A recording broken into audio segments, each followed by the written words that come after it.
This video is made possible by Practical Defense Systems, the best online security training at the lowest prices. You can start your security career today online at pdsclasses.com. Check them out. Praise the Lord and pass the ammunition. It's time for the GunGuyTV Podcast.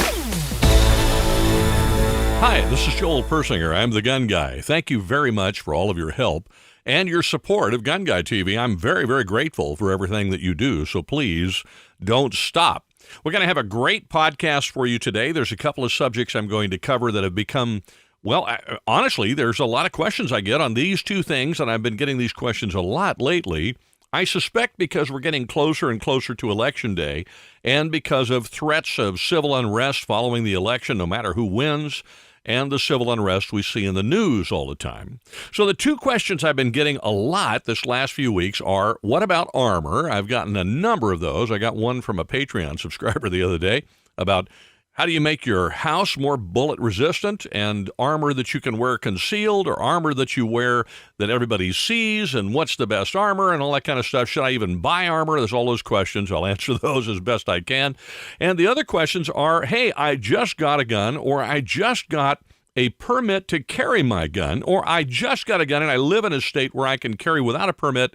What are the rules of the road? What can I do?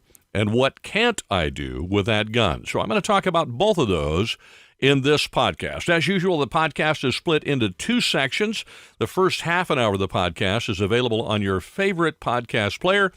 You can listen to it just about anywhere, on your way home, on your way to work.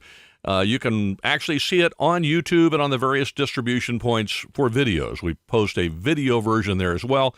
The second part of the podcast is available on Patreon only. Now, before I get started, let me remind you that you can support the podcast if you'd like by simply shopping using our Amazon link. All you have to do is go to our website at GunGuy.tv, and whenever you shop Amazon, click on the banner on the top of our website. Even easier, you can go to GunGuy.tv and you can look at that Amazon banner at the top of our website, click on it, and it will take you to Amazon through our Amazon affiliate account. Then if you bookmark that Amazon page and just return to that bookmark every time you shop Amazon, we'll get paid, and it costs you absolutely nothing. You can pick Amazon's pocket and help provide some funds to keep GunGuyTV alive.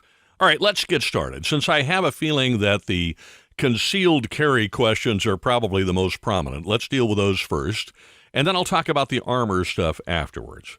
So before I even get started, because I'm going to tell you some things that you're not going to like, let me make sure you understand what my opinions are. My opinions are not the law, first of all, and my opinions are not going to be agreed with by most municipalities or most penal codes or most states in the union, and certainly not by the state I live in California. So these are just my opinions. I'm going to share those with you in just a second. But let me also let you know that I'm not an attorney, so I'm not an expert in firearms law. I certainly don't know the laws of all 50 states, and I'm not even an expert on firearms law in the state of California. I am a firearms instructor, and I have taught concealed carry licensing courses for more than my own state, or 2 or 3 different states. I've also taught courses for the issuing of firearms permit to security guards in the state of California for quite some time. So I do know some of this stuff pretty well. However, what I'm going to share with you is less about the law and more about common sense. But before I do that, so that I can avoid people getting angry with me and thinking that what I'm telling you about the law is actually my opinion, let me tell you what my opinion is. In my humble opinion, the Second Amendment is your permit. You don't need a permit from anyone. You shouldn't have to ask or beg or pay a government agency to be able to exercise a constitutionally protected right. If you want to carry a gun, you should be able to do that. Now, you have to live in a cave if you think that the law agrees with that everywhere, because it doesn't. Some states are like that, some are not. Likewise, it is my opinion that if you are a criminal and you are in the commission of a crime, and you get yourself hurt or killed during the commission of a crime, that's on you. That's your problem. That's not the problem of the person who defended themselves, who shot you, stabbed you, ran you over with a car, or whatever. Let me give you some examples that would really fit in today's world.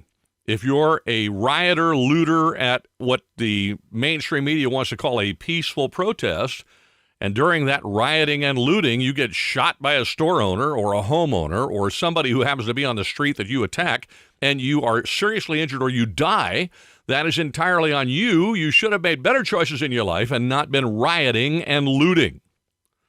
So that's my opinion. And if that happens to you as a result of you committing those crimes, you should not, if you survive, you should not be able to sue the individual who shot you, stabbed you, or hit you with a vehicle or bonked you on the head. Likewise, if you die, your family should not be able to sue that person for wrongful death because you were killed during the commission of a crime. That's my opinion. Now, that's not the way the law works in most places, so I'm just letting you know that's my opinion. Let me give you another example. If you are a rioter, looter, or whatever, and you are stopping vehicles in the middle of the highway or in the middle of the street and then attacking those vehicles with the occupant inside, and you get shot by the occupant through the window or you get run over and crushed by the vehicle, that is entirely your fault. That is your issue. You should not have been attacking this person or their vehicle while they were inside of it. That's the natural consequences of that, or at least some of the natural consequences of that, is that you might just get yourself run over and squished by a vehicle. And if that happens to you, that's on you. You should not be able to sue the individuals driving the car. You should not be able to complain about, well, you can complain all you want to, but the individual driving the car should not be prosecuted or held in account in any way because you were hurt while you were committing a violent crime. So again, this is not the way the law works, but this is just my personal opinion. In my humble opinion, if you are injured during the commission of a crime, that injury, whether it results in your death or not, is entirely on you. And you should not be able to receive any compensation from the person who injured you or the place where you were injured. If you're trying to burglarize a building and you're climbing up on the second floor and you fall and hurt yourself, that's entirely on you. You cannot sue the building owner for that. That's my opinion. Now, in reality, just so that you know, we've gone into the world of opinion here. If you're in your Bible, you can look it up. It's under first and second opinions. You won't find it, okay? But that's my opinion, right out of first and second opinions, all right? But it doesn't fit the law in most places. So be aware of the fact that while we can bandy those opinions around, and I hear these things from people all the time, and they'll complain that the law doesn't match their view of the world and how it should function, nevertheless, you're going to be held accountable to the law, not to the opinion of Joel, not to the opinion of the gun guy, and not to your own opinion or the opinion of somebody on YouTube or social media or in a podcast. You're going to be held to the law. And this is where people get sideways on this stuff, and that's what I want to try to help you with now. I can't tell you what the laws are in every state, but if you simply think through it and use common sense, you're going to save yourself an awful lot of headaches and an awful lot of legal trouble. So, with that having been said, and now that you know what my personal opinions are, here's the way this works, and here's some suggestions I would make to you if you are a new gun owner or you're carrying a gun, or even if you're an experienced gun owner and you just don't know this stuff. First and foremost, I want to remind you that under the law, in most places, if not all of them, you cannot defend property with deadly force.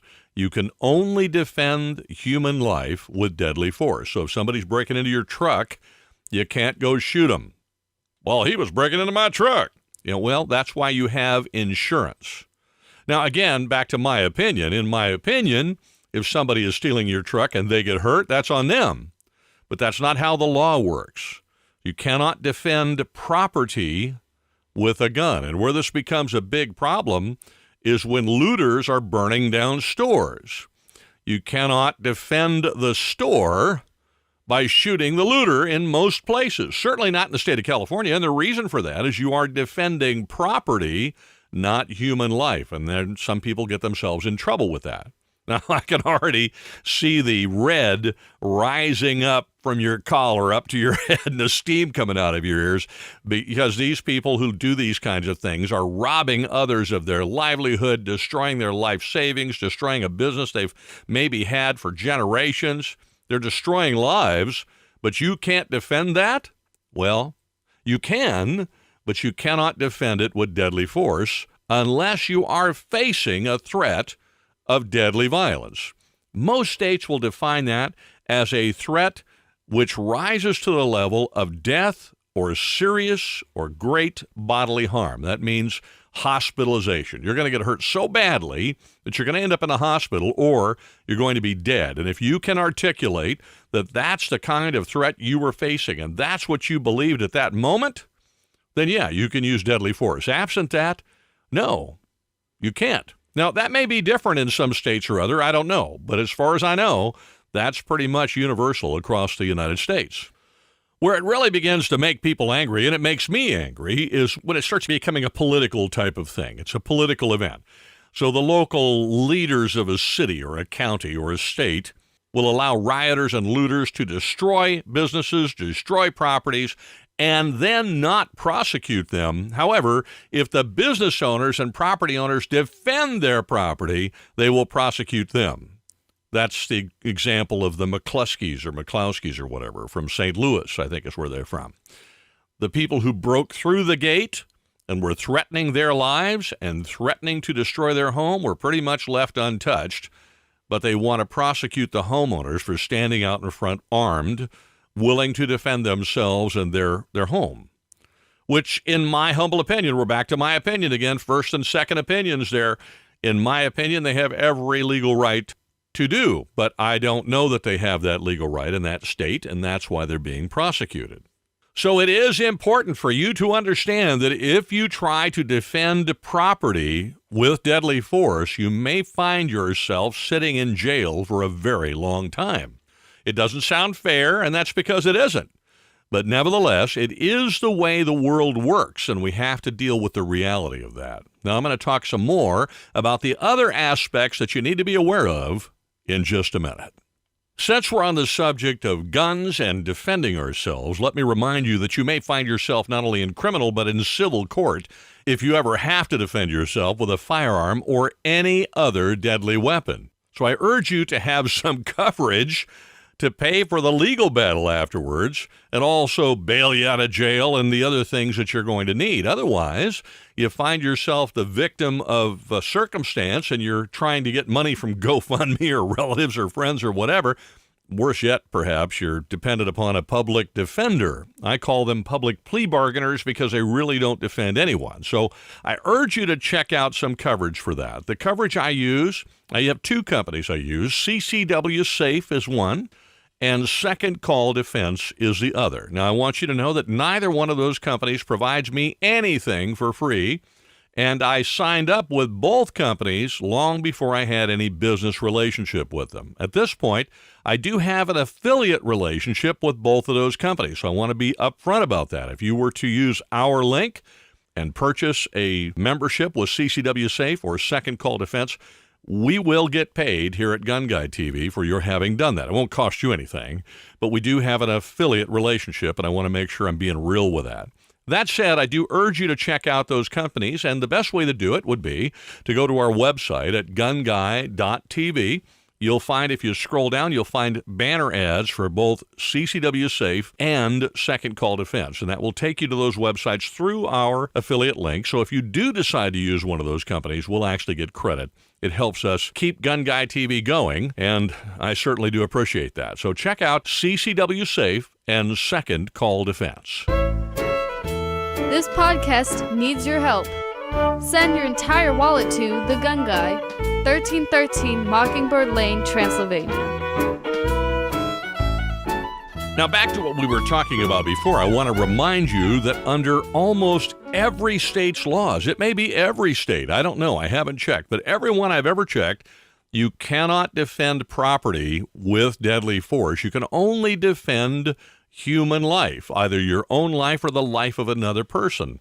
And you can only defend that life if it is facing a threat, a credible, real, in-your-face, immediate threat right now of death or serious bodily harm. In other words, somebody can threaten you and say, I'm going to hunt you down and kill you next week, and you cannot shoot that person because that threat is not immediate. It's not right now. It may be in a week, but it isn't right now. Right now, what you can do is call the cops and say, hey, that guy threatened to kill me next week, And that's really all you can do about it. But if the threat is in your face right now, and it's a threat of death or great bodily harm, then you can use deadly force to repel that or defeat it. Now, keep in mind, if you're defending a third person, typically, in order to defend that other person, then that person needs to have had that right at that moment to use deadly force to defend themselves. In other words, the threat against that person needs to have risen to that same level, either death or serious bodily harm.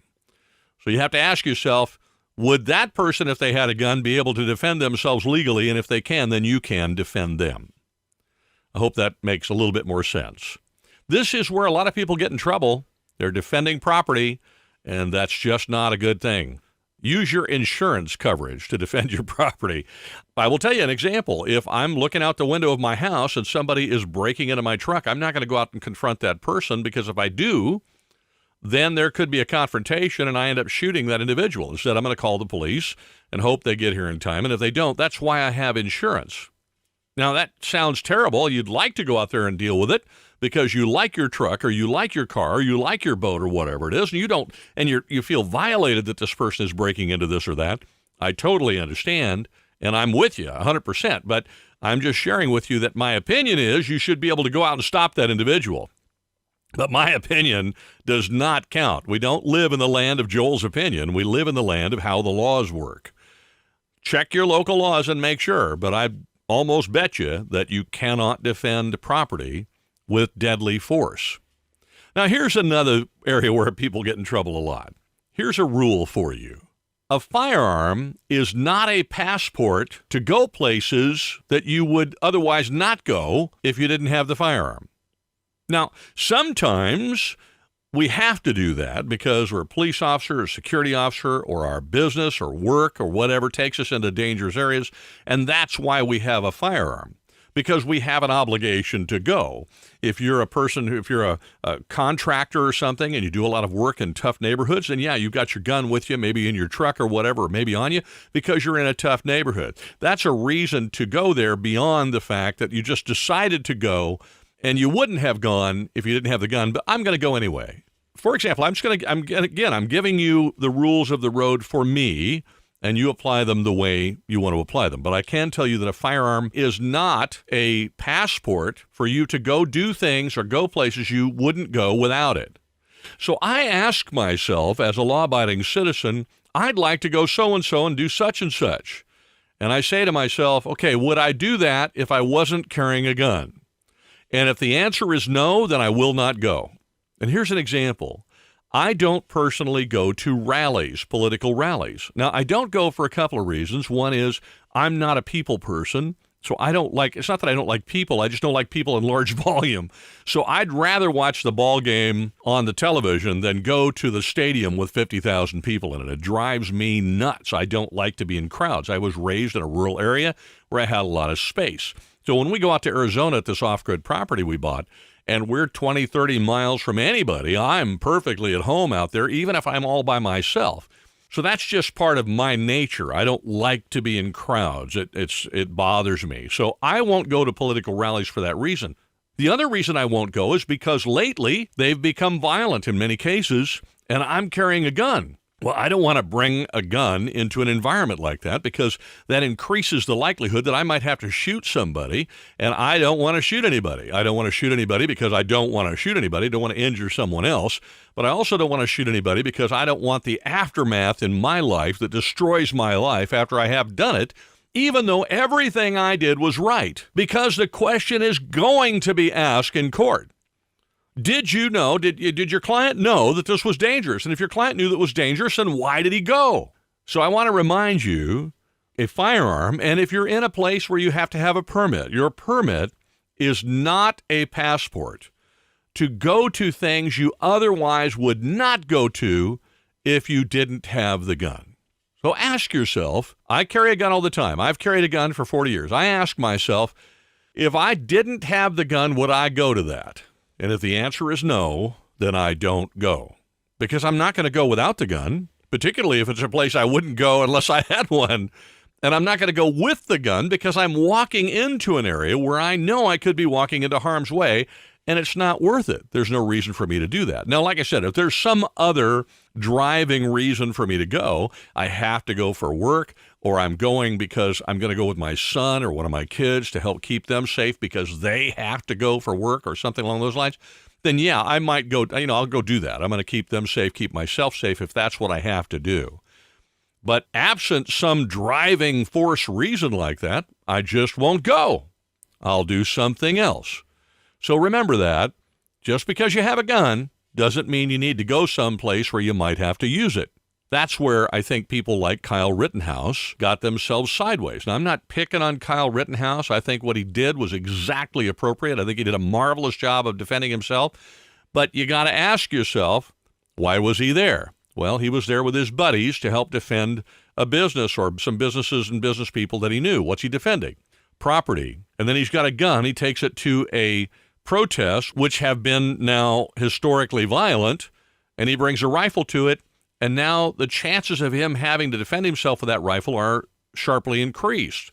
And as a result, that ends up what he did. He had to, and he defended himself admirably, I agree. But had he made better choices, he would not now be sitting in jail. He would be home. Now, I want to reiterate that you may not agree with the things I'm saying to you. I understand. Truthfully, I don't agree with the way it is either. But it is the way it is. And we have to function within the real world. I don't like it, but it is what it is. As far as I'm concerned, I stand fully in support of a militia showing up to defend business owners and businesses. But I'm going to tell you the way the law reads and the way that it's going to be applied, most of the time, in many, many places, that's a very unwise thing to do because it can land you in jail or prison for a very, very, very long time. Should it be that way? In my opinion, no. But it is, and that's what we have to address. Now, if we don't like that, and I don't, I think that's where we work together to change those laws and to change the politics. Because oftentimes, no matter how much we'd like to say it doesn't happen, politics interferes with this stuff, and we've seen that now for months, where the Black Lives Matter and Antifa protests have been concerned and all these other things. And even in the case of Kyle Rittenhouse, the kid's being prosecuted because of politics and only because of politics, and that much is obvious. So be aware of the fact that that could be you. You know, I see that happen to people, and I think to myself, there but for the grace of God go I. You know, I've got to make better decisions because I have a wife, and I have a family, and I have things I need to pay for and support, and I'm getting to be an old man. I don't want to be sued or prosecuted into oblivion, and I certainly don't want to find myself in jail for the rest of my life. So would I go to a protest like that? No. I told you one reason is that I don't like groups, but the other is I'm not going to go to that because I know there's a very good chance I might end up having to shoot somebody, and I don't want to do that. That's a thinking process I'm going to suggest you use. The gun is not a passport to go do things you otherwise wouldn't do if you didn't have the gun. Now, we'll talk about some other aspects of this in a moment. Very quickly, I want to remind you that the rest of this podcast is actually on Patreon. So the first half hour is free to everybody. The second half hour is on Patreon for Patreon patrons only. That's in addition to the video podcast that I do twice a month. I think there's 66 or 67 of those episodes are on there as well, and a whole lot of exclusive videos. I did one today and posts on things that are behind the scenes. All those things appear on Patreon for Patreon subscribers only. That's another way that you can support the podcast and support GunGuyTV by joining us on Patreon. You can find the link in the description, or you can go to our website at GunGuy.tv and look for the Patreon link. Shooting straight and always right on target. This is the GunGuyTV Podcast.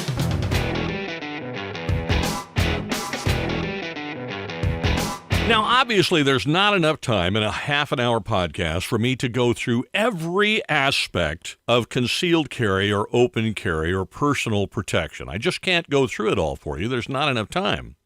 So I will leave you with this last thought, and that is that a firearm, like a knife or any other tool to defend yourself, is a personal protection weapon. And I call it a personal protection weapon because the reason I'm carrying that weapon is to protect myself and those I love. I'm not carrying that weapon to defend the world or protect the whole world. Now, that's not to say that if somebody's being hurt in front of me, that I'm not necessarily going to act. However, it is not the reason I carry the gun. By contrast, if I were a police officer and I saw somebody being hurt, I'm obligated to dive in there and help. If I'm a police officer and I'm at the mall when somebody starts shooting up the mall, I'm obligated to try to go get that shooter. I'm obligated to step in there and work and do something. However, if I'm not, if I'm just carrying a gun to defend myself, my wife, and my kids, then I'm obligated to defend myself. And if my family's with me, to defend my family and get them out of Dodge. That's my first priority. So I wrote an article about this I'll refer you to, and we'll put a link in the description. You'll also just find it on GunGuyTV. But I wrote an article called Are You a Sheepdog? And I go into sheep, wolves, and porcupines in that particular article. I don't talk about sheepdogs because sheepdogs, in my mind, are professionals. I've been a professional sheepdog. So if you look at professional sheepdogs, you're talking about the United States military. What do? They defend the nation. So they're the sheepdogs. Their sheep are the United States citizens and the people who are lawfully living in the United States and U.S. citizens wherever they happen to be. And that's what the military does. They kill people and break things and defend the country. Other professional sheepdogs are police officers, and a police officer's sheep are the people that fall within the jurisdiction of that officer. So, for example, in the city of Chula Vista, the sheep that the Chula Vista Police Department is there to protect and serve would be the people in the city of Chula Vista. And you kind of get the idea. I mean, a security guard, for example, an armed security guard or somebody doing executive protection or sheep are the people they're protecting, whether it's an executive or a family or whatever. They have an armed security guard working at a facility. The sheep are the people who work at the facility, the employees there. Outside of that, that guard's got no responsibility at all. Well, as a law-abiding citizen, my sheep are my wife and my children and my family. That's who I protect. Those are the primary people that I protect. And God help you if you try to hurt them, because I will protect them. And you should too protect your sheep. Now, if I don't happen to be with them, I'm by myself, I'm not a sheepdog at all. I'm a porcupine. Now, the thing I like about porcupines is porcupines pretty much mind their own business. They're just looking to get something to eat today, and they're kind of slow and plodding. That's me as I get older, and they just sort of go along their way. They don't bother anybody. They're unassuming, and they don't want any trouble. They're just off looking, foraging around for food to make their living and get through their daily routine, whatever that is, and they want to do that and be unmolested. However, if you decide to molest a porcupine, you're liable to get stuck. And if you don't think that predators have made that mistake, all you have to do is go online and look at references to dogs or wolves or lions or bears being stuck with porcupine quills. Well, that's me. I'm a porcupine. I carry a gun. I carry a knife. I go about my day. I mind my own business. I'm just going about my business each day. I want to do that. I'm kind to everyone. I'm polite to everyone. I want to be unmolested. Leave me alone, or you might get shot, or you might get stuck.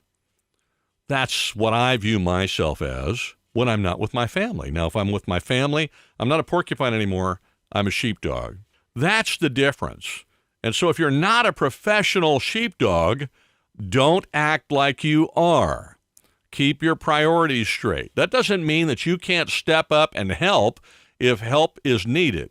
That doesn't mean you can't stop a criminal in the act of a crime if it's right in front of you. That doesn't mean any of those things, but it does mean that you should keep your priorities straight. My number one priority when I'm out by myself is to protect me, because if I don't protect me, then I can't be there to protect my family. So while I will help, I'm not going to put myself in a position where I can get killed, because if I do, now I'm not there to take care of my family, and I've failed as a sheepdog, and the only little sheepdog role I've got. When I'm with my family, my number one priority is the safety of my family. My personal safety comes after that, and everybody else's safety comes even further down the line after that. My job is to protect my wife and my family and my friends if they're with me and get them out of Dodge. If I get injured or killed in the process, but I succeed in doing that, then so be it. I'm happy as a clam. However, I'm not going to abandon my family to go out and face some danger to protect the public. That's not my job. And in doing so, I have now taken protection away from my family. So these are just some concepts to think about if you're carrying a gun around or if you've got one for home defense. Think through it. Understand what you can do legally, what you can't do legally. That's an exercise in maybe taking some courses in your local area and learning about what is legally allowed and what isn't wherever you are. Each state is different. Each city is different. You're going to have to figure that out on your own. I don't know where you are. I know what it is where I live because I teach the course for the San Diego County Sheriff's Department. So I understand what I can do and what I can't do in California. And I've sat through many a legal seminar about it. But outside of California, I don't know. I simply apply California's rules to everywhere because I know California is more strict than everywhere else. And I figure if I'm in Texas, I'm probably good if I just follow California's rules. That seems to work out. However, your area is going to be different. So you got to do your own research. And then you've got to understand the mindset and ask yourself, why do I have the gun? Why do I have it? And if the answer is to defend yourself and those you love, then sit down and make that priority list and decide ahead of time, when will you act to help the public and when will you not? And under what circumstances is it more important for you to make sure that you are safe so that you're there for your family, or that your family is safe before you act to help someone who isn't a part of that group? Now, like I said, I knew I was going to say things that are going to rankle people and make people mad. I'm just explaining to you the reality of the way life works. So if it makes you mad, I get it. Sometimes it makes me mad too. Well, thank you very much for listening. I think I've wrapped up. I've actually gone a little long in this part of the podcast. I'm going to move on to the next part. We're going to talk about armor and whether civilians should have it or not. I think they should. And exactly how do you use armor? Where do you use armor? When is it applicable? And what's a good plan for your family where armor is concerned? I've worn a lot of armor in my life. I can tell you it's heavy, it's hot, and it's a pain in the butt. So you really have to think through it before you launch into applying a desire to have armor all the time or certain kinds of armor. It's something you want to think through. We're going to talk more about that in just a minute. So if you're on Patreon, stick with me. If you're listening to the publicly available podcast, thank you very much for your time. Thank you very much for your support. Have a wonderful week, and wherever you go, whatever you do, stay safe. You've been listening to the GunGuy TV podcast.